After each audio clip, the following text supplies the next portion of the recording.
todos y todas.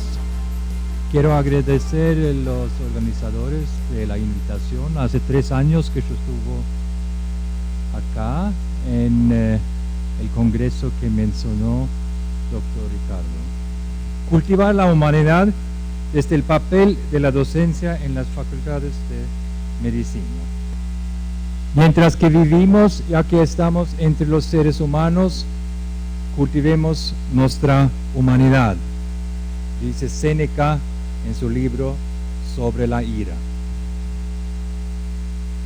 La primera parte de esta conferencia es inspirada por el libro de Martha Nussbaum, El cultivo de la humanidad. Y vamos a leer las primeras páginas de este libro. Ella comienza con una breve lectura de Las nubes, la gran comedia de Aristófanes. Cita: un joven ávido de nuevos aprendizajes se encamina hacia la Academia del Pensamiento dirigida por un personaje extraño y de mala reputación, Sócrates. Allí ponen en escena ante él un debate en que se contrastan los méritos de la educación tradicional con los de la nueva disciplina del diálogo socrático. El defensor de la educación antigua es un viejo y rudo soldado que apoya un régimen patriótico fuertemente disciplinado, con mucho que memorizar y sin demasiado espacio para el cuestionamiento. Le encanta evocar un tiempo que quizá nunca existió, una época en la que los jóvenes obedecían a sus padres y en que su único deseo era morir por la patria. Yo veo que hay muchos jóvenes acá, no solo los dinosaurios. Estudia conmigo, decía con voz resonante, y te verás como un hombre de verdad, pecho amplio, lengua pequeña, nalgas firmes y genitales pequeños, que era una virtud en este tiempo, un símbolo de varonil autocontrol. Su oponente es un argumentador, un hombre de palabras seductoras, según Aristófanes. Sócrates vista a través del distorsionado prisma del conservadorismo aristofánico. Promete al joven que aprenderá a pensar de manera crítica sobre los orígenes sociales de normas, a distinguir entre lo convencional y lo natural. Aprenderá a elaborar sus propios argumentos, libre de toda sujeción a autoridad. Estudia conmigo, concluye, y lucirás como un filósofo. Tendrás una lengua grande, un pecho hundido y estrecho, nalgas suaves y genitales grandes. Un defecto en ese entonces, símbolo de la falta de templanza. Obviamente, la autopropaganda de Sócrates está siendo astutamente tergiversada por la oposición conservadora. La percepción de Aristófanes sobre Sócrates. ¿Cuál es el mensaje? La nueva educación arruinará el autocontrol viril, convertirá a los jóvenes en rebeldes obsesionados por el sexo y destruirá la ciudad. 25 años después, en el juicio por corromper a los jóvenes, Sócrates se refirió a la obra de Aristófanes como la principal fuente de prejuicio en su contra. ¿Cuáles entonces, según Nussbaum, los elementos centrales de la nueva educación que Sócrates y sus seguidores, los estoicos, tenían en mente y que fue criticada por Aristófanes como un peligro? En primer lugar, el examen crítico de uno mismo y de las propias tradiciones. La capacidad de verse a sí mismo no solo como ciudadanos pertenecientes a alguna región o grupo, sino también y sobre todo como seres humanos vinculados a los demás seres humanos por lazos de reconocimiento y mutua preocupación. Y finalmente, la imaginación narrativa. La capacidad de pensar cómo sería estar en el lugar de otra persona. La educación socrática es para todos los seres humanos. La educación socrática debe adaptarse a las circunstancias y al contexto del alumno. La educación socrática debe ser pluralista, es decir, atenta a una diversidad de normas y tradiciones. La educación socrática requiere garantizar que los libros no se transformen en autoridades. Ahora yo voy a presentar algunas reflexiones sobre qué es la relación entre la bioética y el cultivo de la humanidad, hacia una biopoética. Y yo quiero comenzar con dos prólogos metafóricos sobre los ojos y el corazón. Para mí, la bioética es una disciplina visual. Si pueden ver, miren. Si pueden mirar, observen. Dice José Saramago en su novela famosa sobre la ceguera. Esta frase es una fantástica metáfora para transmitir en qué radica la enseñanza de la bioética. Se trata de abrir los ojos en el sentido de abrir nuestras mentes siempre estrechas, de manera que podamos abismarnos a un pensamiento que todavía desconocemos. Segunda metáfora.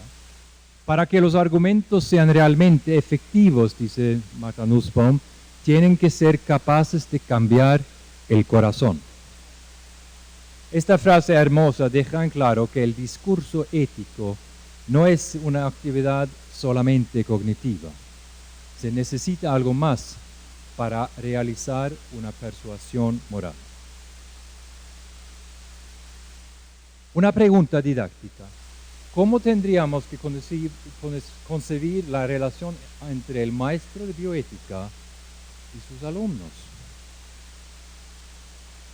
Esta es la respuesta aristofánica, como una relación análoga a la relación entre el padre y su hijo, obediente, un régimen patriótico fuertemente disciplinado, con mucho que memorizar y sin demasiado espacio para el cuestionamiento.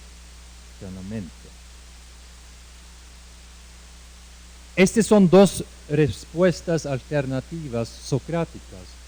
Podemos pensar esta relación como una relación análoga a la relación entre la partera y la mujer embarazada, o como una relación análoga a la relación entre el médico y el paciente. La primera analogía transmite el mensaje de que el aprendizaje moral es una tarea vulnerable y riesgosa y también dolorosa. Así como el embarazo femenino puede tratarse de un embarazo fantasma o terminar en un aborto, el proceso de aprendizaje moral puede forzar a una persona a reconocer la falta de fundamento y falsedad de sus creencias y convicciones morales y la necesidad de ser abortadas. La segunda analogía entre la relación entre el maestro y el alumno como una relación terapéutica podemos leer en este diálogo El sofista de Platón. Así como los médicos consideran que el cuerpo no puede aprovechar los alimentos si no se empieza por expulsar lo que puede impedirlo, los que purifican el alma juzgan que sus pacientes no pueden sacar ninguna utilidad de los conocimientos que se les dan si no son refutados. Y de la refutación aprenden a ser modestos. Primero deben ser purgados de sus prejuicios. Esta es una palabra difícil. Y debe enseñársele a reconocer que no saben más que aquello que saben y nada más. Algunas observaciones sobre esta analogía. El maestro de bioética no es el médico. El alumno no es el paciente. El único verdadero médico en esta relación es el diálogo que se desarrolla entre los dos. El maestro y también el alumno son pacientes en esta relación. Los dos pueden aprender cualquier cosa. Sin embargo, hay una diferencia entre los dos en el sentido de que el maestro de bioética puede servir como un medicamento, un fármaco, dice Platón, para el alumno en su intento de descubrir su propia moralidad. Vamos ahora a visitar 7, si tengo tiempo, 7 enfoques biopoéticos. Los diálogos socráticos de Platón, la literatura trágica y el teatro trágico, la literatura cómica y el teatro cómico de la antigüedad. El cine, que es el teatro antiguo griego moderno, la música, las artes visuales, la poesía. ¿Cuál es el modo socrático de dialogar sobre cosas morales? Es un intercambio entre personajes, no solo entre argumentos. Así el diálogo representa claramente la dinámica de la comunicación real. Es evidente que Platón fue inspirado del teatro antiguo griego, porque sus diálogos son obras de teatro. El lector del diálogo u espectador no es forzado a simpatizar con una voz en particular. Al contrario, tiene la libertad de escuchar las diferentes voces que se expresan. Asimismo, el diálogo presenta posibles conexiones entre la creencia y la moralidad vivida. El diálogo socrático produce más preguntas que respuestas. En la Biblia hay esta frase: si hay creencia, hay esperanza. Para mí, si hacemos una traducción hacia el contexto de la bioética, si hay duda, hay esperanza. El diálogo socrático produce más preguntas que respuestas, y por esta razón el diálogo socrático fomenta duda en vez que certidumbre. Como dice Pierre Hadot, no lo olvidemos, identificarnos con Sócrates es identificarnos con la aporía y la duda, porque Sócrates no sabe nada, todo lo que sabe es que no sabe nada. Una tarea didáctica sería de reescribir un caso real hacia un diálogo socrático. Un ejemplo de una reescritura así es en este artículo que yo publiqué en español en 2010. El segundo enfoque biopoética, la tragedia antigua griega. Las tragedias se ocupan dramáticamente de una concepción de conflicto moral que puede resultar útil para descifrar algunas de las historias de enfermedad más enigmáticas que atormentan a la medicina moderna y a la vida cotidiana. Las historias, dice Aristóteles en la Poética, narra las cosas que han sucedido, mientras que la tragedia hace alusión a los eventos o incidentes que podrían acaecer. Según Aristóteles, mientras que la poesía trágica versa sobre universales, las historias de la vida real tienen solo una relevancia contingente. Por consiguiente, la poesía trágica posee un carácter más filosófico y moralmente elevado que las historias, que los casos reales. En los conflictos trágicos, las posibilidades de resolución en términos de compromiso o mediación son alternativas inexistentes. Se tome la decisión que se tome, esta necesariamente conducirá a un grado extremo de miseria y sufrimiento. El sufrimiento trágico viene como resultado de una desproporción inexplicable de error o culpa, de amartía. En situaciones de conflicto trágico, la elección se encuentra bajo una doble limitación. La posibilidad de abstenerse de tomar una decisión es inexistente, así como es inexistente la posibilidad de tomar una decisión libre de error, libre de amartía, libre de culpa. La tragedia es una representación dramática de un conflicto moral que provocan en la audiencia dos tipos de emociones, eleos y phobos, pena y temor. Finalmente, Aristóteles dice que en la audiencia se produce un tipo de catarsis, de purificación.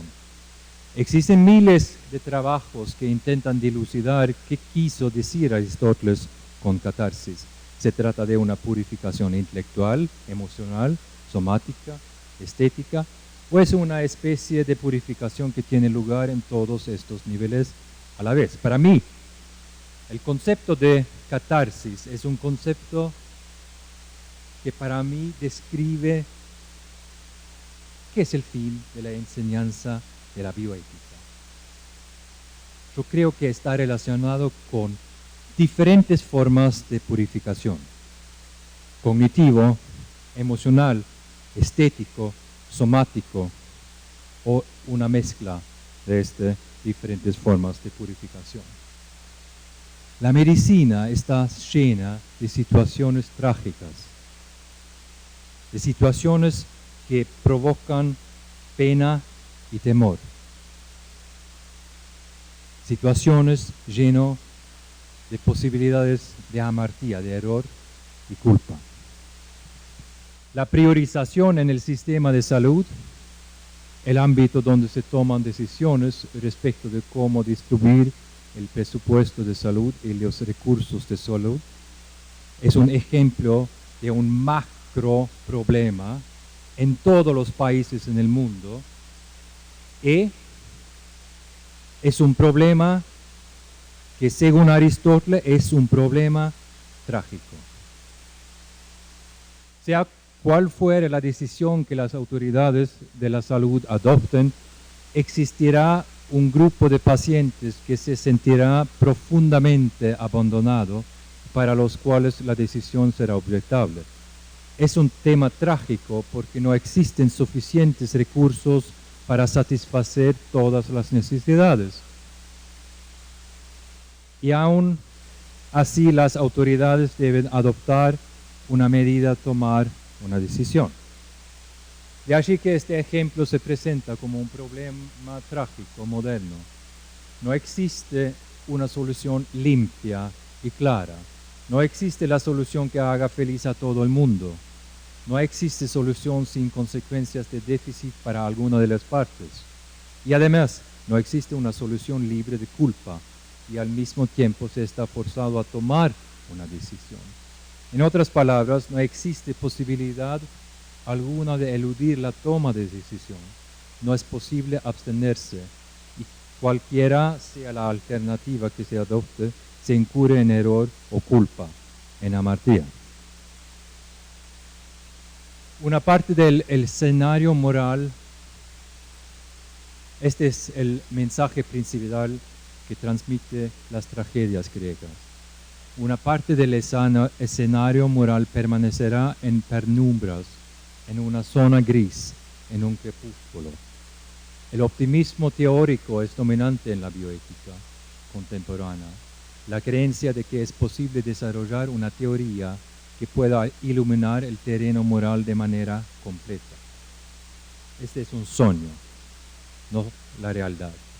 Las tragedias griegas siguen diciéndonos que parte de este dominio moral permanecerá en un cono de sombra, y que nunca seremos capaces de iluminar de manera completa esas zonas oscuras. Una tarea didáctica sería escribir un caso real hacia una tragedia griega. Acá un ejemplo. El tercer enfoque biopoético es la comedia antigua griega.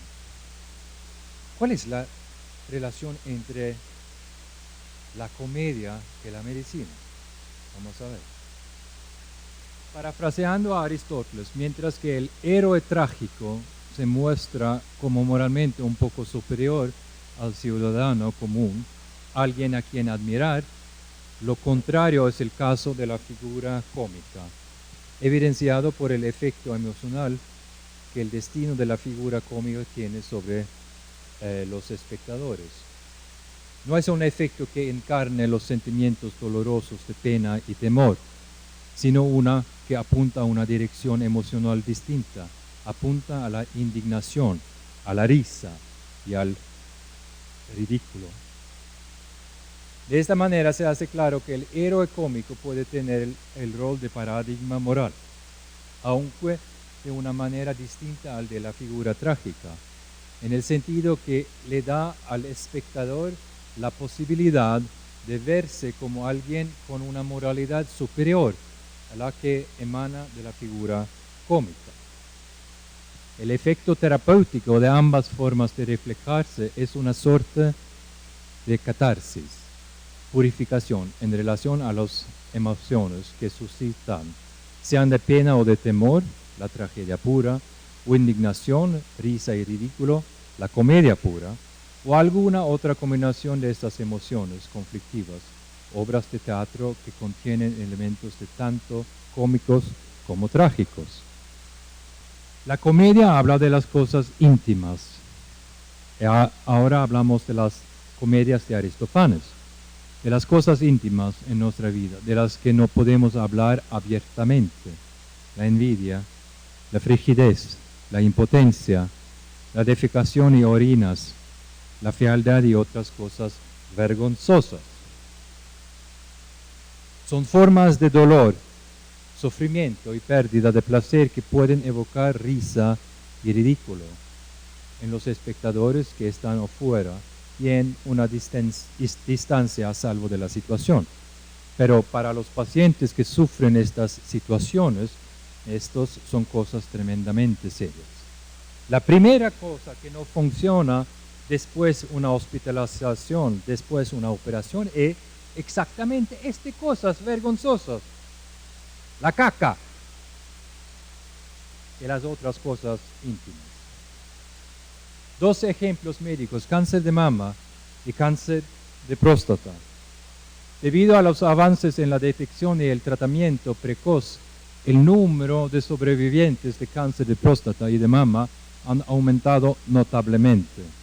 Por esta razón es necesario poner mayor atención en los efectos colaterales de diferentes tipos de tratamiento que suelen ser vergonzosos y de los que en general no se habla, especialmente problemas relacionados a las vías urinarias, al intestino, la función sexual y a los cambios en la imagen del cuerpo y la autoestima que siguen a las cirugías, a la quimioterapia, radioterapia y el tratamiento hormonal. En la literatura bioética se han escrito miles de páginas acerca de los derechos de los pacientes relacionados a la autodeterminación en las decisiones sobre la salud y la enfermedad. Pero ¿qué implica en términos prácticos respetar la percepción idiosincrática de los pacientes sobre su situación y las elecciones que ellos toman, es decir, su autonomía? Esta es exactamente la forma en la que Aristóteles describe el horizonte moral de la figura cómica. De este modo puede ser importante aceptar y respetar la forma en la que los pacientes pueden percibir y experimentar sus situaciones. Esto significa no siempre en la forma en la que una persona racional puede reaccionar, sino como una forma de existencia donde las dimensiones aparentemente repugnantes y ridículas de la vida ocupan el centro del escenario. Por estas razones, la bioética también tiene que reorientar y ampliar su enfoque a fin de no excluir de un análisis serio las dimensiones aparentemente cómicas de los sufrimientos de los pacientes. La comedia dramática las cosas sobre que no podemos hablar abiertamente. Es una tarea didáctica seria. ¿Cuáles son para ustedes las cosas en la medicina y en la bioética de las que no se habla? ¿Cuáles son para ustedes las tabúes de la medicina y de la bioética? La comedia dramatiza, habla sobre los tabúes en la sociedad. ¿Hay tabúes en la medicina? ¿Hay tabúes en la bioética? Creo que sí. El cuarto enfoque biopoético es el cine, la versión moderna del antiguo teatro griego. Una manera de reencontrarnos con el antiguo teatro griego es yendo al cine, porque hoy en día es el buen cine quien cumple la función que antiguamente reservaban los griegos al teatro. El cine, se sabe, toma elementos de la pintura y la fotografía, de la música, del teatro, de la literatura, de la escultura y la arquitectura, y más recientemente de las tecnologías digitales de animación artística. Como nos lo recuerda Alain Badiou, la relación con el cine no es una relación de contemplación. En el cine tenemos el cuerpo a cuerpo, tenemos la batalla, tenemos lo impuro y por lo tanto no estamos en la contemplación. Estamos necesariamente en la participación. Participamos en ese combate, juzgamos las victorias, juzgamos las derrotas y participamos en la creación de algunos momentos de pureza. En la experiencia de ver un film, el espectador participa del acto mismo de la creación. El cine no es la mera ilustración de sujetos éticos, sino una matriz donde acontece el acto ético-estético, inaugurando una nueva posibilidad de reflexión. La degradación moral y desmesura, el ibris de los vencedores, el sufrimiento y la humillación de los vencidos, el rencor y el odio, la xenofobia, el sacrificio absurdo de mujeres y muchachas inocentes, las violaciones y la esclavitud, la incapacidad de amar, la violencia doméstica, el homicidio de una esposo, el parricidio, la dependencia del alcohol y drogas para manejar la vida después de la guerra, la ignominia y el remordimiento, el regreso imposible, el suicidio. Ayer, presidente Obama encontró con un grupo de militares. Hoy, en los Estados Unidos, cada día se suicidan 22 veteranas de la guerra. Ya en las tragedias antiguas griegas hablaron de este problema, todo este problema. En las obras como Heracles, Helena, Orestes, Andrómaca, Hecuba y las Troyanas, estas son obras de Eurípides, así como en Antígona, en Ajax y en Filoctetes de Sófocles. Y sobre estas cosas hablan también el francotirador que vimos y la película Platón. Hasta el quinto enfoque biopoética, la música. ¿Cómo podemos utilizar la música en la enseñanza de la bioética, los artes visuales? ¿Cuál es la relación entre las realidades que podemos percibir empíricamente y las representaciones artísticas de estas realidades? Dijo ya Aristóteles sobre la tragedia es moralmente más verdadera que la historia, porque la tragedia habla sobre cosas universales. Dice Edgar Albee, la ficción es hecho distorsionado en verdad. Para mí es una frase fantástica para describir qué puede los artes dar a la bioética.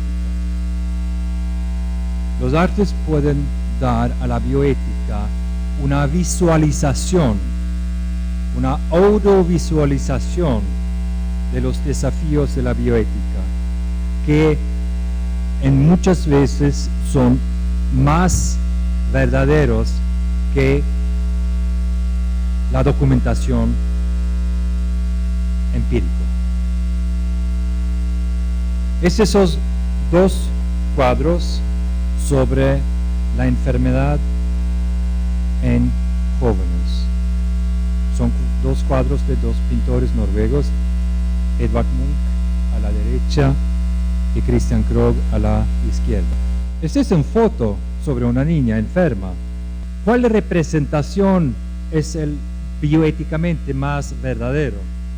¿Estas dos fotos o estas dos pinturas?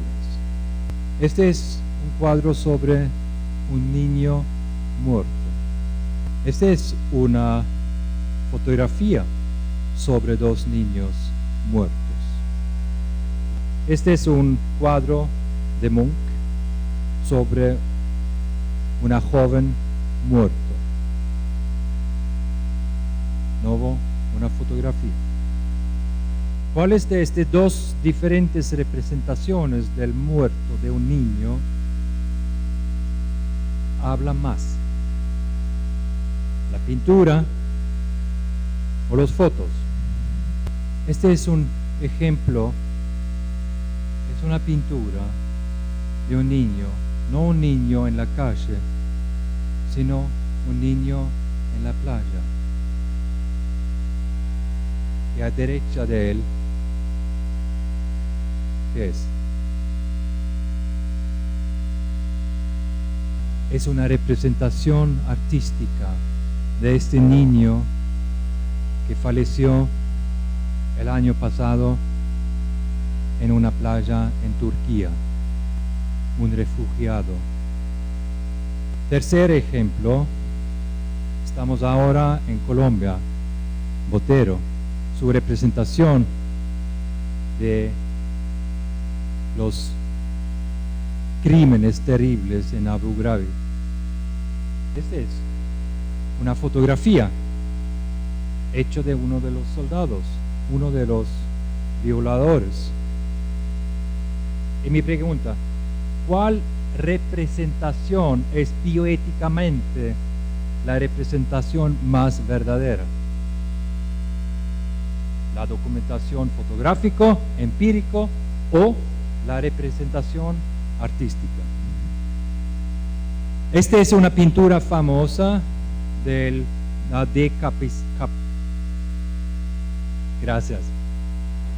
Medusa. También la otra, esta es la pintura más famosa de Caravaggio. Las tragedias antiguas griegas sobre la guerra son llenas de situaciones así, la decapitación. Este día yo estoy leyendo de nuevo el Iliade. El Iliade habla sobre todas las cosas que tenemos, sobre qué tenemos que hablar hoy en relación con conflictos armados y la situación post-conflicto. Este fue video mediada hace 2 años, una hecho de ISIS. Acciones terribles no son acciones nuevas. ISIS es solo una versión moderna de los guerrilleros de lo que hablan Homero, Sófocles, Eurípides. La última enfoque biopoética, la poesía. Mi idioma español no es bueno, leer una poema así es difícil, pero yo voy a hacer. Todos los seres tendrán derecho a la tierra y a la vida, y así será el pan de mañana, el pan de cada boca, sagrado, consagrado, porque será el producto de la más larga y dura lucha humana. No tiene alas la victoria terrestre, tiene pan en sus hombros y vuela valerosa liberando la tierra como una panadera conducida en el viento. Hay 2 desafíos metodológicos y didácticos a resolver, porque hay mucho entusiasmo relacionado con el uso de representaciones artísticas en la enseñanza de la bioética, pero no es suficiente el entusiasmo. Tenemos que desarrollar un método riguroso para identificar trozos que podemos utilizar. Y tenemos también desarrollar una metodología para analizar estas representaciones en un modo que didácticamente pueden servir. 3 epílogos. Este es algunas frases de Carlos Fuentes, el escritor mexicano, en su novela Constancia. Estamos rodeados de enigmas y lo poco que comprendemos racionalmente es meramente la excepción en un mundo enigmático. La razón nos impacta y el estar impactados, el maravillarse, es como flotar en el vasto mar que rodea la isla de la lógica. Comprendo por qué el arte es el más precioso y valioso símbolo de la vida. El arte presenta un enigma, pero la resolución del enigma es otro enigma. Este es de Fernando Soto, Aparicio, Los últimos sueños. Conscientes de que somos problemas insolubles, no hemos podido aceptarlo y seguimos buscando soluciones. Me considero más próxima a todos los seres que han vivido sobre la tierra a través de milenios, porque la angustia y la duda constituyen el único patrimonio común. La ficción y la poesía, y además el teatro, el cine, las pinturas y la música pueden servir como el esperanto de la bioética, porque la cultivación moral no es un solo aprendizaje cognitivo, sino un asunto de nuestro corazón. Muchas gracias.